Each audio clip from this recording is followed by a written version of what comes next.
Glória a Deus pela sua palavra. E hoje, então, nós queremos compartilhar um texto que será dividido em duas partes.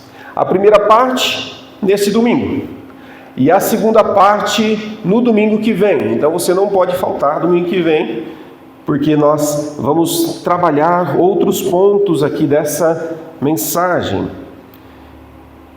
Estamos às vésperas, aí do Natal, e queremos trabalhar então nessas duas celebrações um pouquinho desse tema. E vamos ver aquilo que o Espírito Santo quer ministrar às nossas vidas. Por isso eu te peço, abra o teu coração, abra os teus ouvidos espirituais, não esse aqui a gente tem facilidade de abrir, mas o ouvido do Espírito. Deixa o Espírito Santo falar ao teu coração. Tira todo filtro que possa obstruir. Faça uma oração aí no teu coração: Senhor Jesus, abra o meu entendimento.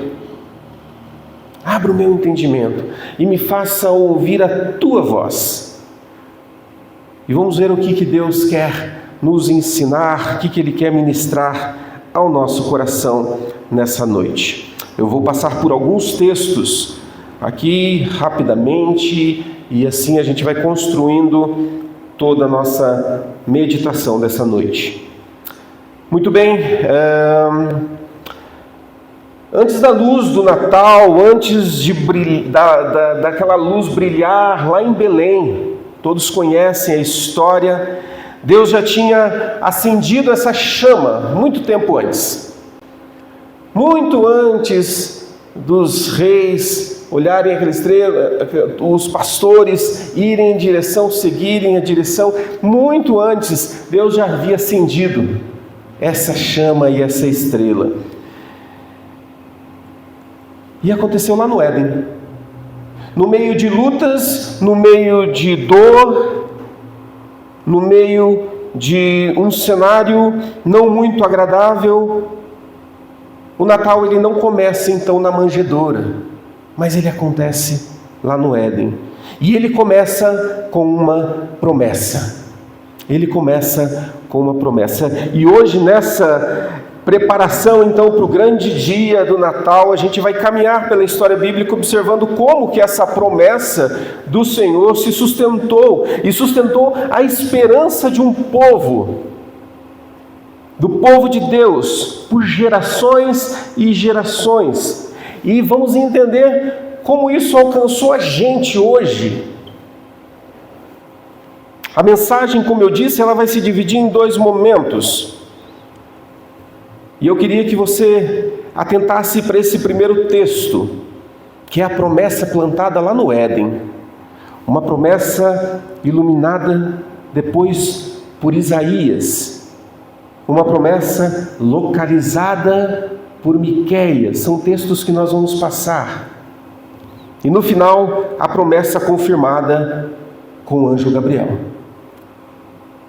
Abra sua Bíblia ou pode acompanhar aqui Gênesis 3, no capítulo 3, verso 15, apenas o verso 15. Gênesis 3, verso 15, diz assim esse verso: porém inimizade entre você e a mulher, entre a sua descendência e o descendente dela. Este lhe ferirá a cabeça, e você lhe ferirá o calcanhar. A primeira promessa, então, que nós vemos aqui nesse texto, é a promessa de Deus que surge no pior capítulo da história humana. O homem e a mulher, eles acabavam de pecar, desobedecer a Deus, dar ouvidos então para a serpente, comer do fruto que eles não deveriam comer, e eles naquele momento ali, eles recebem essa promessa de Deus. O cenário não tinha um coro angelical, não tinha uma noite feliz, nada disso. Era um cenário de tristeza, porque o homem havia caído. Mas é exatamente aí que Deus anuncia: da semente da mulher virá aquele que esmagará a cabeça da serpente. Interessante olhar para esse verso e ver duas verdades importantes. Primeiro, que Deus intervém, mesmo quando nós falhamos completamente. E segundo, a redenção ela não nasce da capacidade humana, mas da graça divina. Imagina, o homem havia pecado, o homem havia desobedecido, e naquele instante ali, então, Deus, ele dá uma promessa: eu vou restaurar, vocês acabaram de estragar. Eu vou restaurar o que o pecado acabou de fazer. E ali, então, ele anuncia Jesus. Este que é mencionado no texto, ele está falando de Jesus. Este que lhe ferirá a cabeça, e você lhe ferirá o calcanhar, fazendo menção então da morte que Jesus passaria na cruz do Calvário. Ou seja, o Natal já estava sendo anunciado lá atrás. Porque lá no Gênesis, Deus já está falando, vai nascer aquele que vai redimir o povo. Vai nascer, virá aquele que vai restaurar todas as coisas. É como se nós pudéssemos encontrar um broto verde num campo inteiro queimado. Já viram tem umas imagens, né? Que tem o campo todo queimado, mas nasce então uma pequena flor, uma pequena planta no meio daquele cenário. É exatamente essa cena que aparece aqui, que era de tristeza por causa do pecado, da separação. Nasce ali então uma flor de esperança para o povo, dizendo, quem sabe, nem tudo acabou. A vida vai vencer. Diante disso, então, a gente entende que essa promessa ela não ficou pequena e ficou escondida. E a gente avança então para o próximo texto, para entender exatamente como Deus fez essa luz crescer. Vamos dar um salto então para Isaías capítulo 9. Isaías 9, os 7 primeiros versos do capítulo 9. Diz: mas para a terra que estava aflita, não continuará na escuridão. Deus, nos primeiros tempos, tornou desprezível a terra de Zebulon e a terra de Naphtali. Mas nos últimos tempos, tornará glorioso o caminho do mar, além do Jordão, Galileia dos gentios. O povo que andava em trevas viu grande luz, e aos que viviam na região da sombra da morte, resplandeceu-lhes a luz. Tu, Senhor, tens multiplicado este povo e aumentaste a sua alegria. Eles se alegram diante de ti como se alegram no tempo da colheita e como exultam quando repartem os despojos. Porque tu quebraste o jugo que pesava sobre eles, a vara que lhes feria nos ombros, o cetro do seu opressor, como no dia da vitória sobre os midianitas. Porque toda bota com que o guerreiro anda no tumulto da batalha e toda roupa revolvida em sangue serão queimadas, servirão de pasto ao fogo. Porque um menino nos nasceu, um filho se nos deu, o governo está sobre os seus ombros, e o seu nome será Maravilhoso Conselheiro, Deus Forte, Pai da Eternidade, Príncipe da Paz. Ele estenderá o seu governo e haverá paz sem fim sobre o trono de Davi, sobre o seu reino, para o estabelecer e para o firmar com juízo e com justiça, desde agora e para sempre. O zelo do Senhor dos Exércitos fará isso. Ou seja, a promessa ela é iluminada no meio da noite. Imagina que havia sido... Deus então fala lá no Gênesis que viria aquele que restauraria a humanidade.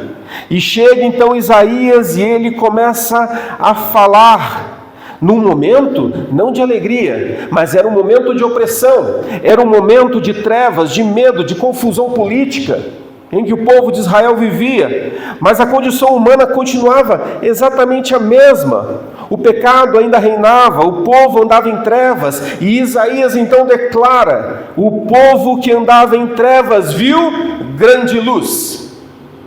O povo que andava em trevas viu grande luz. Aqui a promessa ela ganha um contorno mais claro, porque Isaías ele classifica quem é o Messias. Ele mostra quem é o Messias. Ele dá nome ao Messias: maravilhoso conselheiro, Deus forte, Pai da eternidade, príncipe da paz. Deus então revela a sua natureza na figura do Messias, verdadeiro Deus, verdadeiro homem. Ele reafirma a sua fidelidade com o povo. Imagina, a gente está falando de muitos e muitos anos que se passaram. Nós vivemos uma época onde a gente não tem paciência para absolutamente nada. Não é verdade? Nós não temos paciência. Se você acha que você tem paciência, queria ver se você vivesse nessa época aqui. Será que você ia se manter fiel às promessas? Será que você ia se manter fiel àquilo que você ouviu lá atrás? O povo ainda andava em trevas, mas ele viu grande luz. E agora, quando Isaías traz essas características do Messias, a gente vê a frase aqui que reafirma a fidelidade de Deus: o zelo do Senhor dos Exércitos fará isso. O zelo do Senhor dos Exércitos fará isso. Então, Isaías se torna como um farol que aparece no horizonte durante a noite. Ainda não é o amanhecer, ainda não é dia claro, mas ele então é a certeza de que o amanhecer está vindo. Não sei quantos já tiveram essa oportunidade de olhar o amanhecer, e você olha no horizonte, o sol ainda não aparece, mas os pequenos raios, aquela luminosidade começa a aparecer, dizendo assim, vai vir o sol, o dia está chegando, mas ainda não é dia. Você apenas vê sinais de que o dia está chegando. Isaías, então, quando ele traz essa palavra, é como se ele fosse esse amanhecer. Ainda não era a luz do dia, o povo ainda sofria, mas eles começam a ter a certeza de que o amanhecer estava vindo. Interessante que o Messias, Deus, ele não apenas disse quem viria, falando a respeito do Messias, mas agora a gente vai para mais um texto que mostra de onde ele virá. Sabe aquele que foi dito lá no Gênesis, lá no Éden, que viria e esmagaria a cabeça da serpente? Então, sabe aquele cara lá? Então, sabe aquele que Isaías profetizou, maravilhoso conselheiro, Deus forte, príncipe da paz? Sabe ele? Então, ele está vindo, e está vindo de um lugar muito específico, e aqui a gente entra no outro texto de Miqueias, capítulo 5, Miqueias 5, a partir ali do verso 2 até o comecinho do verso 5, 2, diz: E você, Belém Efrata, que é pequena demais para figurar como grupo de milhares de Judá, de você me sairá aquele que há de reinar em Israel, e cujas origens são desde os tempos antigos, desde os dias da eternidade. Portanto, o Senhor os entregará até o tempo em que a que está em dores tiver dado a luz. Então o restante de seus irmãos voltará aos filhos de Israel. Ele se manterá firme e apacentará o povo na força do Senhor, na majestade do nome do Senhor seu Deus, e eles habitarão seguros, porque agora ele será engrandecido até os confins da terra, e ele será a nossa paz. Miqueias então agora fala: mas você, Belém Efrata, de você sairá. Belém, pequena, irrelevante, improvável, mas Deus soberano escolhe essa cidade para que o improvável pudesse revelar o inevitável. Olha que maravilhoso! E dando um salto, abrindo um parênteses aqui, quando a gente vê Jesus já começando o seu ministério, quem ele chama para segui-lo? Justamente homens improváveis. Improváveis. Nós somos um povo improvável. Ou você acha que você é alguma coisa? Ou você fala assim, não, mas Deus acertou em me chamar. Olha também, quem sou eu, né? Deus não poderia me deixar fora disso. Não, nós somos improváveis. Ou você acha que eu sou o melhor pastor do mundo? Não. Tem uma infinidade de outros homens muito melhores do que eu. Eu sou improvável. Mas Deus tem dessas. Escolhe de uma pequena cidade para que o Messias viesse. Uma família também improvável. Ele escolhe. Aqui então nós vemos que a promessa ela se aproxima do seu auge, porque lá em Gênesis ele nos deu a vitória prometida. Quem sabe Adão e Eva ali, ao se deparar com essa promessa, fala, ufa, então existe uma saída que virá. Não sei exatamente quando ela virá, mas ela virá. Então Gênesis traz essa vitória prometida. Depois ali em Isaías, ele nos dá a identidade do rei. Aquela vitória prometida agora está na figura de um rei, e Isaías fala quem ele é, e Miqueias nos dá o endereço de onde ele vai aparecer. Olha como é que Deus age no compasso dos tempos. Ele vai revelando, ele vai se deixando mostrar, ele vai se revelando ao povo.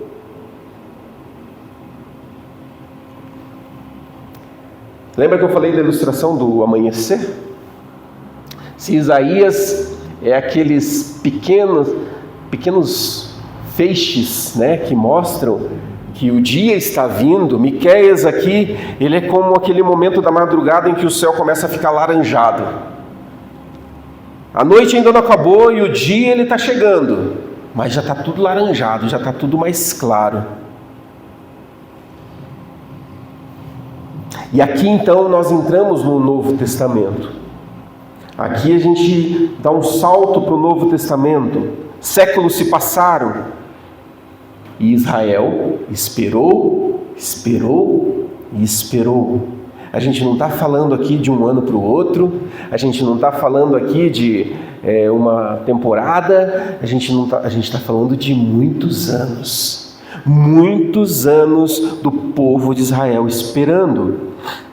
E quando tudo parecia que Deus estava em silêncio, onde não havia mais promessas, profecias dadas ao povo, 400 anos de silêncio. Imagina se na época dos profetas, que eles traziam a palavra de Deus, já era difícil nós imaginarmos como que o povo caminhava nessa expectativa, um dia vem, um dia vem, um dia vem, um dia vem. Você passar ali 400 anos sem ninguém falar nada, sem haver nenhuma profecia. Israel esperou até que Deus fala a uma jovem. Lucas, no capítulo 1, verso 26. Lucas, capítulo 1, verso 26. No 6º mês, o anjo Gabriel foi enviado por Deus a uma cidade da Galileia chamada Nazaré, a uma virgem que estava comprometida a casar com um homem da casa de Davi, cujo nome era José. A virgem se chamava Maria, e aproximando-se dela o anjo disse: Salve, agraciada, o Senhor está com você. Ela, porém, ao ouvir esta palavra, perturbou-se muito e pôs-se a pensar no que poderia significar esta saudação. Mas o anjo lhe disse: Não tenha medo, Maria, porque você foi abençoada por Deus. Você ficará grávida e dará à luz a um filho, a quem chamará pelo nome de Jesus. Este será grande, será chamado Filho do Altíssimo. Deus, o Senhor, lhe dará o trono de Davi, seu pai. Ele reinará para sempre sobre a casa de Jacó, e o seu reinado não terá fim. O anjo então aparece para Maria e diz: você vai ficar grávida. Você vai engravidar daquele que será grande, daquele que foi prometido. O Senhor lhe dará o trono de Davi e ele reinará para sempre. Aqui Deus então coloca um selo final em tudo aquilo que a gente já viu. A semente prometida no Éden, a luz anunciada por Isaías, o rei prometido a Belém. Era ele, o Messias. Lucas então ele é a ponte perfeita entre as promessas e o cumprimento, que nós vamos falar mais no próximo domingo. E ele nos leva até o limite da manjedoura e nos convida a voltar para conhecer essa promessa. Então volto a dizer, não falte na semana que vem. Então, meus irmãos, quando a gente olha para todo esse cenário de Gênesis, de Isaías, Miqueias e Lucas, a gente percebe uma verdade dolorosa e ao mesmo tempo libertadora. Deus nunca fez a sua promessa brilhar em dias fáceis. Percebeu? Em todos os momentos em que havia a profecia a respeito do Messias, o povo sofria em trevas, passava por lutas. Isso fala diretamente com a nossa vida. Porque você e eu não vivemos contos de fada, não é verdade? Nós vivemos por lutas, nós vivemos batalhas, a gente vive realidade dura, a gente vive momentos cheios de tensões, perdas, esperas, frustrações. E quando nós observamos essa história, a história da redenção da humanidade, e a gente tenta entender o que isso tem a ver comigo hoje. Ok, está falando de Jesus, o Jesus que veio para me redimir, que veio fazer nova todas as coisas. Mas, na prática, o que isso tem a ver comigo hoje? O que mais o Senhor quer nos ensinar com todo esse roteiro que Ele escreveu ao longo dos tempos? Será que Ele não quer nos ensinar algo muito específico? Será que Ele não quer trazer à nossa memória algo que nós precisamos viver nos nossos tempos difíceis? Volto a dizer, o povo, quando recebia as promessas, passaram-se muitos e muitos anos, tempo talvez suficiente para que o povo desanimasse e falasse: quer saber, acho que não vai rolar não, acho que não, sei lá, será que é verdade mesmo? Desde quando você, meu irmão e minha irmã, está ouvindo falar que Jesus vai voltar? Por que não voltou ainda?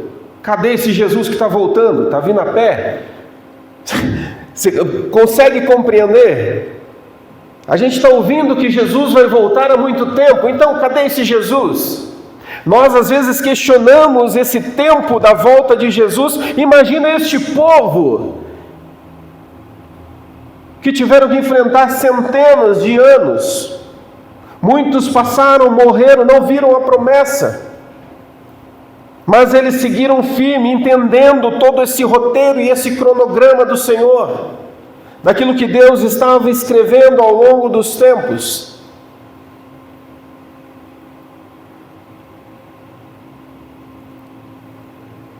É justamente aqui que a promessa de Deus quer nos alcançar.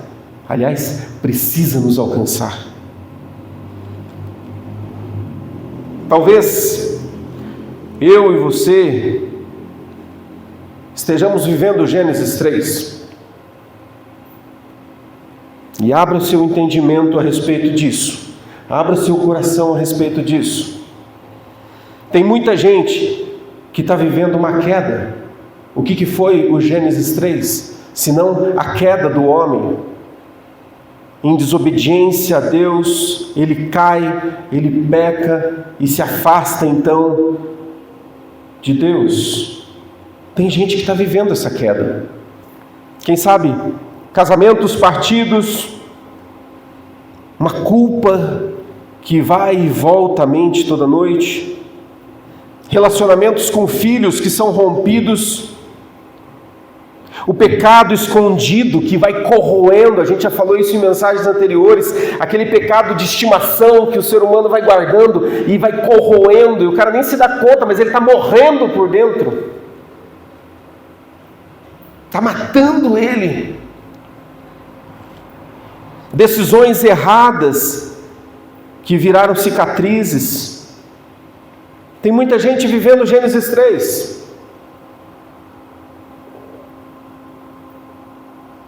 Talvez pensando, Deus não vai querer saber mais de mim.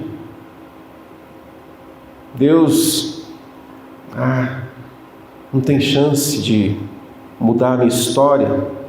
Mas é nesse lugar aqui, de Gênesis 3, na poeira dos seus erros, no caos da vida que você está vivendo, que Deus então planta a primeira promessa.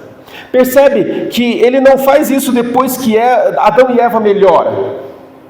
A hora que vocês se consertarem aí eu vou dar uma promessa para vocês. Não, Ele não faz isso. Ele não faz isso. Não depois que eles consertassem tudo, mas Ele dá a promessa ali no chão da vergonha, ali no caos. Talvez, imaginando aqui a cena, talvez Adão e Eva prostrados ali, envergonhados de tudo aquilo que aconteceu, sem nenhuma expectativa, sem nenhuma esperança. É ali no chão da vergonha que Deus dá a sua promessa. Então, meu irmão, minha irmã, significa dizer que a graça de Deus, ela chega antes da sua capacidade humana em mudar. Isso que é maravilhoso. A palavra de Deus diz que Ele nos amou e Ele nos perdoou quando nós ainda éramos pecadores, quando nós ainda estávamos iludidos com o pecado. O Senhor antes nos amou. Então a promessa não depende do teu desempenho, não depende do teu desempenho, depende da fidelidade dEle, e Ele é fiel. Ele é o fiel. O Sr. Edgar leu o texto aqui no início da celebração, falando que Ele é bom e fiel. Então, quando a gente percebe que na queda Deus já projeta a redenção, a gente compreende que na nossa condição caída hoje, Ele já projeta o seu trabalhar na sua vida. Ou você acha que quando você peca e você cai, o Senhor Jesus só chega lá e fala assim: deixa eu abrir o livro aqui, deixa eu apagar. Pecou?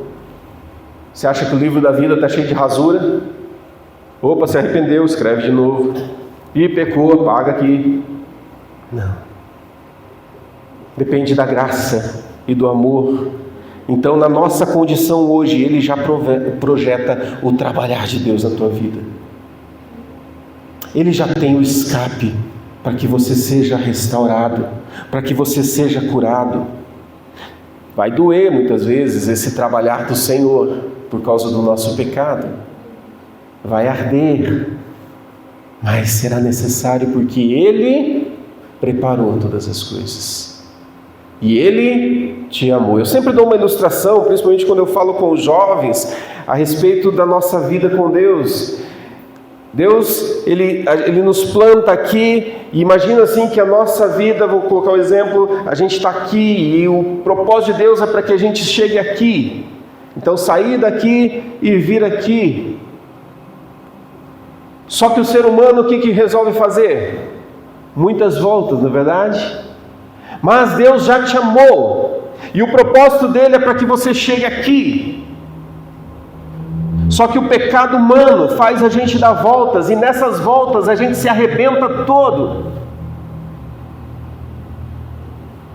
Mas o Senhor quer trabalhar nas nossas vidas para que a gente chegue aqui. Alguns vão chegar mancando aqui. Alguns vão chegar com várias feridas aqui, mas vão chegar aqui. O plano de Deus era que fosse perfeito, você não precisasse sofrer. Mas o pecado humano nos dá essa condição. Existem aqueles que talvez estejam vivendo Isaías 9. Trevas, ansiedade, sobrecarga.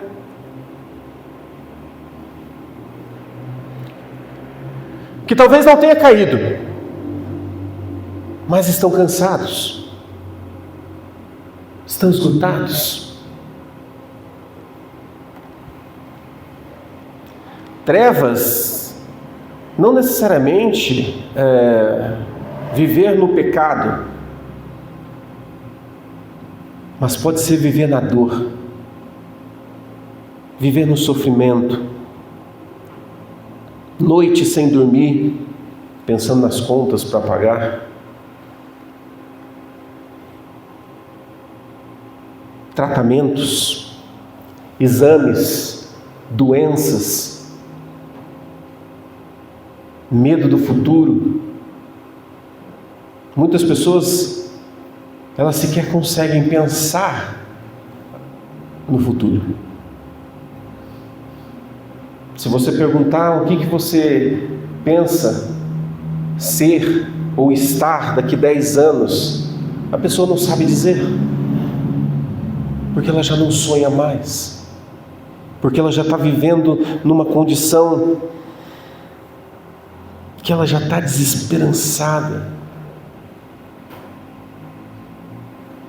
Isaías ele fala para nós aqui que a luz apareceu porque o povo, ele não fala que a luz apareceu quando o povo tinha força, ele fala ao contrário, né? Quando a luz apareceu porque Deus não desiste daquele que está no escuro. Lembra? O povo andava em trevas, viu a grande luz. A luz ela aparece porque Deus ele não desiste daqueles que estão no escuro. Que talvez muitos estejam vivendo Isaías 9. Momentos de desesperança. E talvez a única oração dessa pessoa seja: Senhor, só não me deixa desistir. Eu estou cansado. Está difícil a jornada. Está difícil a jornada. Mas lembra do exemplo? Que Isaías é como aquela noite que ainda não amanheceu, mas você começa a ver os primeiros risquinhos ali de claridade. Dizendo assim: ó, o dia está chegando, aguenta aí. O dia está chegando. Está logo ali. Ainda não apareceu, mas está chegando. Ele vem, ele está vindo. Ele nunca falhou. É essa palavra que muitas pessoas precisam ouvir. Porque as lutas, as dificuldades, os problemas do dia a dia vão corroendo. Eu falei lá na praça, no Viva Castro, a respeito de João 10:10, né? Falando a respeito do ladrão que rouba a esperança, rouba a nossa expectativa, rouba a nossa vontade de viver muitas vezes. Mas Isaías é aquele apontamento, ele está vindo, ele é o Deus forte, ele é o Pai da eternidade, ele é o príncipe da paz. Cristo se revela como nosso consolador. Então, meu irmão, se você está vivendo Isaías 9, saiba que Ele é o Consolador, Ele é o Deus protetor, Ele é o Deus que olha para nós e enxerga a nossa dor, e se compadece da nossa dor. Ele não é um Deus que está alheio, fala assim, não, você está assim por culpa tua, se vira. Não, esse não é o nosso Deus, mas é um Deus que se compadece. Príncipe da paz, é o Deus que nos traz a paz. E a paz que excede todo entendimento é justamente essa paz que vem ao nosso coração no meio do caos, no meio das dificuldades, no meio das lutas, no meio da aflição. Muitos vivem, Isaías 9. Mas outros talvez vivam Miqueias 5, esperando e não vendo nada acontecer. Não vendo nada acontecer. E aqui podemos dizer que é a fase mais difícil, né? Porque se naqueles que estão vivendo Isaías 9 estão cansados porque a dor, as lutas estão minando suas forças, aqui em Miqueias ele espera, mas ele não consegue ver um milagre, não consegue ver uma reconciliação, não consegue ver um emprego que bate em todas as portas e nenhuma se abre, uma cura de uma doença que está ali anos e anos e anos e clamando e não vê essa cura chegar, nenhuma porta se abrir. Não há sentido para a vida. E quando nada acontece, você pode se perguntar: será que Deus se esqueceu de mim? E eu já vi muita gente fazer isso. E eu já ouvi muita gente falar isso. Será que Deus se esqueceu de mim? Ele deve estar ocupado demais, cuidando das coisas do mundo. Nem se importa mais comigo. Porém, Miqueias nos lembra que Deus não chega atrasado, mas Ele chega preciso. Quando a promessa fala assim, vai vir, e vai vir lá em Belém. Se liga, acorda. Lembra aquela promessa? Então, Ele está vindo, e está vindo sabe onde? Lá em Belém, naquela cidadezinha improvável, naquela cidadezinha pequenininha. Ele está vindo. Ele está vindo. Ele não chega atrasado. Aquela frase popular, né, que eu falo que é a frase do inferno, né? Deus tarda, mas não falha. Quem já ouviu, né? Deus nunca tarda. Ele nunca tarda. Ele age no momento certo. Ele não se silencia, mas Ele prepara o nosso coração, a nossa vida. Ele não se esquece, Ele cumpre o que Ele fala. Por isso a nossa esperança precisa estar nele. Belém era insignificante. Belém era uma cidade que talvez não estaria no roteiro de nenhum cineasta se fosse escrever toda a história. Não, Belém. Mas Deus escolheu o pequeno para cumprir aquilo que é eterno. Escolheu o insignificante para mostrar o poder dele.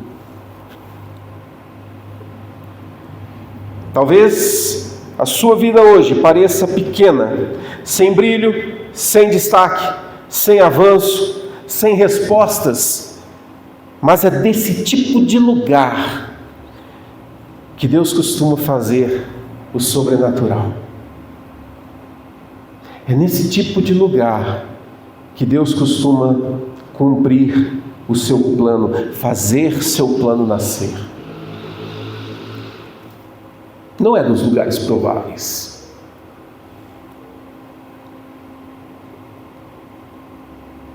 A gente precisa entender que nada foge ao olhar do Senhor. Ele já enxerga o panorama completo. Aquilo que a gente não pode ver. Eu costumo sempre orar assim, eu falo, Senhor, me faz enxergar as dificuldades com os teus olhos. Eu sempre oro assim. Senhor, me faz enxergar com os teus olhos. Porque com os meus, eu vou desistir. Porque com os meus, eu não vou encontrar solução. Mas se eu enxergar com os teus olhos, se eu ver aquilo que o Senhor está vendo, a minha fé é renovada. Deus tem o tempo certo para operar. E por fim, talvez você esteja como Maria, recebendo finalmente uma promessa, mas é uma promessa grande demais para você suportar. Maria ouviu uma promessa impossível. Ela nem era casada. Como é que ela ia engravidar? Ela não tinha estrutura. Porque imagina, a mulher já não era valorizada, já não era mencionada. E de repente ela aparece grávida. Vocês acham que naquela época eles iam pegar José e falar assim: ei, José, isso aqui? Não, eles iam para cima de Maria.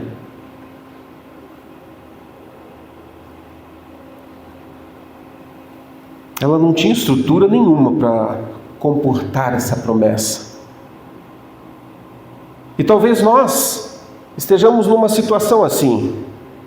Talvez Deus tenha falado com você, mas você não se sente capaz diante dos desafios que Ele tem posto nas tuas mãos.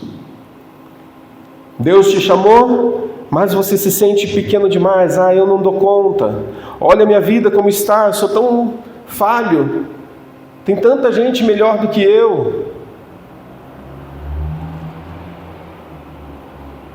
Deus te deu uma responsabilidade e muitas vezes a gente não se sente preparado. Deus te deu um sonho, mas você não tem recursos para realizá-lo. Eu sou um cara que sonha muito. E Deus muitas vezes fala comigo através de sonhos. E quando eu acordo, eu falo: Deus, se eu contar esse sonho para alguém, vão me chamar de maluco. Vão falar que eu estou pirando. Já vão chamar os enfermeiros. Eu falei: o Éder pirou. Porque a gente olha a nossa condição e a gente fala: uau, como isso? Como isso é possível? Mas Maria nos ensina aqui que a promessa ela não depende do tamanho que você tem, mas do tamanho que Deus, do tamanho de Deus, desse Deus que entra na tua história. Maria responde com fé: cumpra-se em mim a tua palavra. Talvez seja essa oração que nós precisamos fazer. Senhor, cumpra-se o teu querer na minha vida. Talvez seja essa oração que Deus quer ouvir dos teus lábios. Senhor, cansei de andar por mim mesmo, cumpra o teu querer na minha vida. Eu não tenho fé suficiente para entender, compreender aquilo que o Senhor está fazendo. Mas nós precisamos lembrar que Deus age ao longo dos tempos. E Ele vai preparando o caminho. Eu sempre conto para os meninos, quando eu era pequeno, criança, eu brincava com os meus primos. O André até parou para ouvi-la. Eu brincando com os meus primos assim, e do nada eu começo a brincar que eu era um repórter entrevistando, e eu entrevistava todos os primos, tios, e começava a entrevistar criança pequena. Brincadeira de criança. Qual foi a minha primeira faculdade? Me formei em jornalismo. Aquilo que Deus faz na tua história não é por acaso. Não é por acaso. Deus já plantou dentro de você o propósito dele. Só que ao longo do tempo a gente vai esquecendo de todas essas coisas e a gente vai abandonando. Deus não tem nada disso para mim não. Isso não tem sentido. Isso está demorando demais.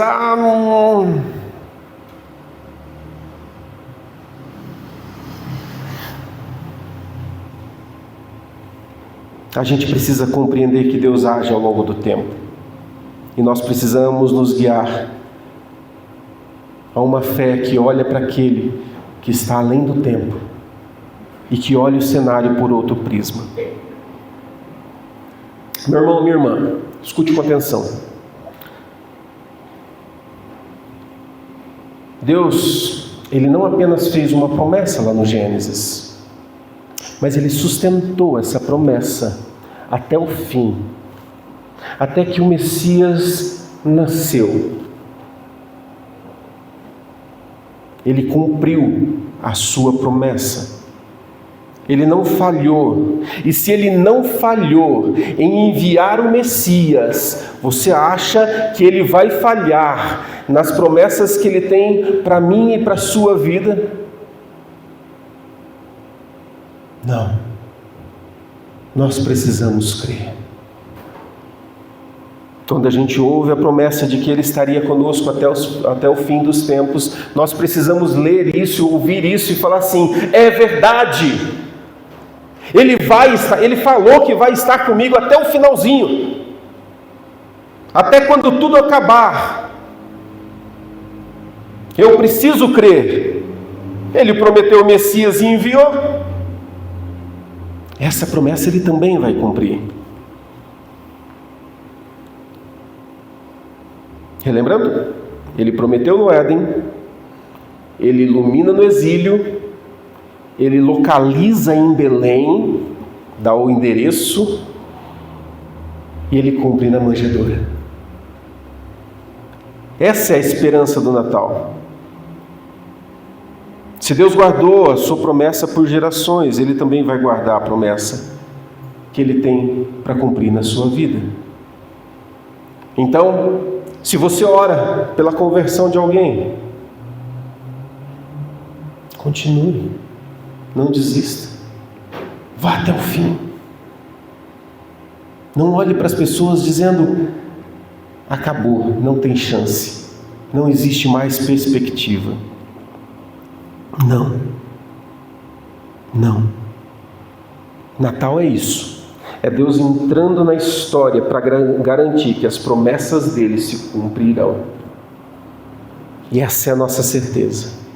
Então, meu irmão, abra seu coração e continue crendo, confiando e ansiando pelo grande dia do Senhor. O grande dia do Senhor agir na tua vida. Acredite, cada um de nós temos algo para realizar. Ah, mas eu já sou idoso, já sou velhinho. Eu acho que eu já li algum texto na Bíblia dizendo que na velhice daria frutos. Alguém mais leu isso ou não?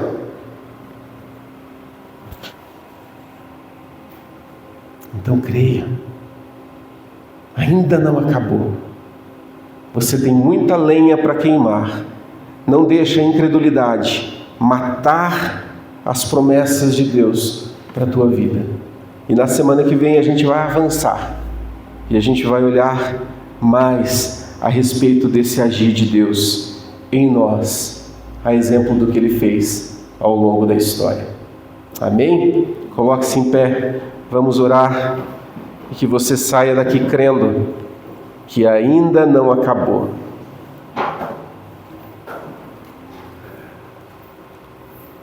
Senhor Jesus, Senhor amado, obrigado pela Tua palavra. Obrigado, Senhor, porque a gente vê o Senhor agindo ao longo da história e o Senhor nos mostra que, a exemplo de tudo aquilo que aconteceu na história, nós também podemos estar vivendo aquele cenário de Gênesis, vivendo o cenário de Isaías, vivendo o cenário de Miqueias, vivendo essa desesperança. A gente pode estar vivendo esse tempo, mas a história bíblica que mostra que o Senhor cumpre todas as suas promessas, nos dá alimento, Senhor, para crer que o Senhor também agirá em nós. Senhor Jesus, alimenta a nossa fé, fortalece os nossos passos para que a gente olhe para o Natal, não como uma festa do comércio, não como uma festa que se tornou banal, mas que nós possamos olhar para o Natal e enxergar ali a promessa de Deus se cumprindo. Senhor, faz isso em nós, age nas nossas vidas e transforma a nossa realidade. No nome de Jesus. Amém, amém. Que Deus nos abençoe.